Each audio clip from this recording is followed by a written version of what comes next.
Hello guys, welcome to the year 17 session. In the previous session, we have learned how to use the type field for introspection. In this session, we will learn how to use the schema and the type name. In the previous session, we have just obtained the detail for the type, but we can also obtain the list of queries, mutations, subscription, and directives too. For this, we need to use the double underscore schema.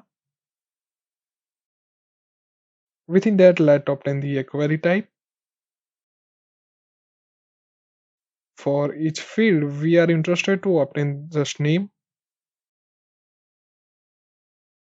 execute the query. Let's open the schema in the document. Open the list of queries. Here you can see that we got the list of query name supported by the schema. Here I have just obtained the name for the query, but you can also obtain the its type and argument details too. Like a query field, we can also obtain the detail for mutation as well as the subscription. We will learn more about the mutation and subscription in the further session. To obtain the mutation, we need to use the mutation type. Again, just obtain the name of the field and execute this query. Here we got the details for the mutation supported by the schema. Using the double underscore type name, we can obtain the name of the type anywhere in the GraphQL query. Let's create a new query to obtain the viewer, obtain its type name.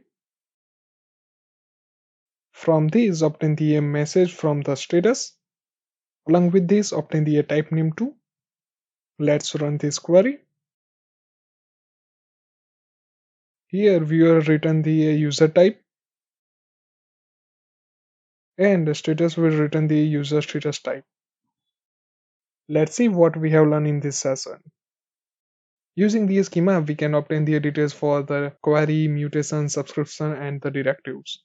Here I have just obtained the name for the query and mutation only. Using the type name, we can obtain the name for the type which is written by the field. Stay tuned for the next session.